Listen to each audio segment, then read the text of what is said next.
On est en 2010, des scientifiques réalisent quelque chose qui relevait de la science-fiction. Ils créent la toute première cellule vivante, mais contrôlée par un génome entièrement fabriqué par l'humain. C'est un pas de géant. Mais en devenant les architectes du vivant, est-ce qu'on n'aurait pas, sans le vouloir, effacé une signature cachée, une sorte de fantôme dans le code? Cette phrase, elle vient d'Aldous Huxley. Il l'a écrite il y a presque un siècle. Et pourtant, elle sonne incroyablement actuelle.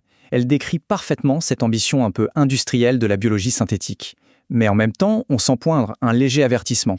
Voilà le cœur du sujet, parce que des recherches assez récentes suggèrent une chose folle. Les génomes naturels auraient une sorte d'harmonie mathématique, une poésie invisible. Et le problème, c'est que nos créations synthétiques semblent totalement passer à côté. Alors, pour bien comprendre ce qui manque, il faut d'abord qu'on regarde ce que la science a déjà réussi à construire. Et c'est déjà assez impressionnant. Les progrès ont été fulgurants. Pensez-y, en moins de 25 ans, on est passé de la simple lecture de l'ADN à sa réécriture complète de A à Z. Chaque nouvelle étape nous a rapprochés de cette idée un peu folle de pouvoir concevoir la vie sur mesure. En fait, l'idée, c'est pas seulement de copier la nature, c'est de la rationaliser. On enlève ce qui paraît inutile ou redondant pour essayer de créer des organismes plus stables, plus faciles à programmer.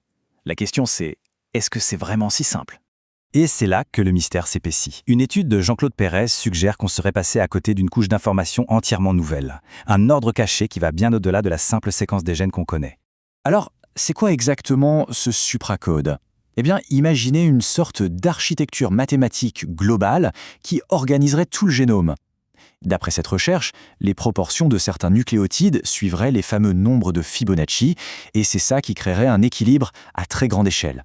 Cette symétrie, elle sous-entend quelque chose d'assez dingue. Le génome ne serait pas juste une longue phrase qu'on lit dans un sens, non, ce serait une structure parfaitement équilibrée. Un peu comme si le début du code était le miroir de la fin, créant une harmonie sur toute sa longueur.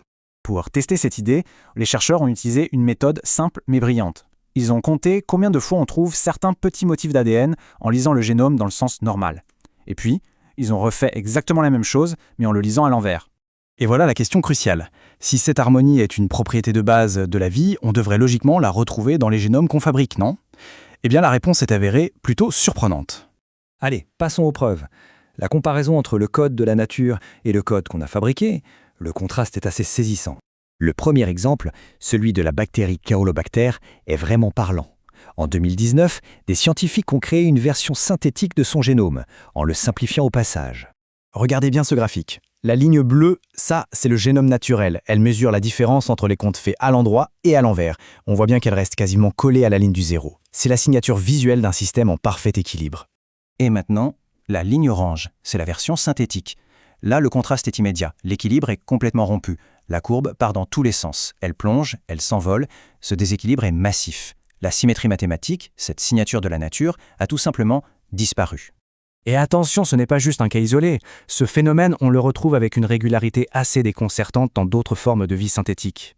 Que ce soit avec les bactéries minimales de l'Institut Craig Venter, la fameuse E. coli ou même la levure, c'est toujours la même histoire. Chaque fois que l'humain réécrit un génome, cette harmonie globale semble s'évaporer. Ce graphique sur E. coli est une autre preuve visuelle assez frappante. Ici, l'intervention était pourtant minime. Les scientifiques ont juste changé les codons stop. C'est un peu comme les points à la fin des phrases génétiques. Et pourtant, comme le montre la ligne orange, ce tout petit changement local suffit à briser complètement l'équilibre global du génome. C'est la question à 1 million. Si ces organismes synthétiques fonctionnent quand même, pourquoi est-ce qu'on devrait se soucier de cette symétrie perdue ? Eh bien, la réponse pourrait bien redéfinir notre compréhension de ce qui rend la vie stable. Tout simplement. Justement, parlons-en des implications. Qu'est-ce que cette découverte signifie pour le futur de la biologie synthétique et pour notre capacité à concevoir le vivant ? Il y a un suspect tout désigné, les transposons. On les appelle aussi les gènes sauteurs. On les a longtemps considérés comme des éléments perturbateurs, une source d'instabilité. Du coup, logiquement, quand on fabrique un génome en labo, une des premières choses qu'on fait, c'est de les enlever.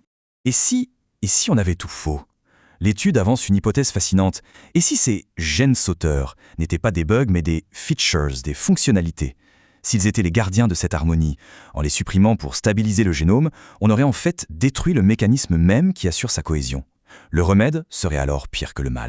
Le point crucial, il est résumé ici par l'auteur lui-même. La vie, ce n'est pas juste une liste d'instructions qu'on peut modifier à sa guise. Il y a des règles, des lois d'harmonie globale qu'on commence à peine à peine à entrevoir. Ça nous laisse avec une pensée assez profonde. En cherchant à maîtriser le livre de la vie, on découvre qu'il est peut-être écrit dans une langue mathématique dont on ignorait jusqu'à l'existence. La question n'est alors plus seulement de savoir si on peut réécrire l'ADN, mais si on en comprend vraiment la nature profonde.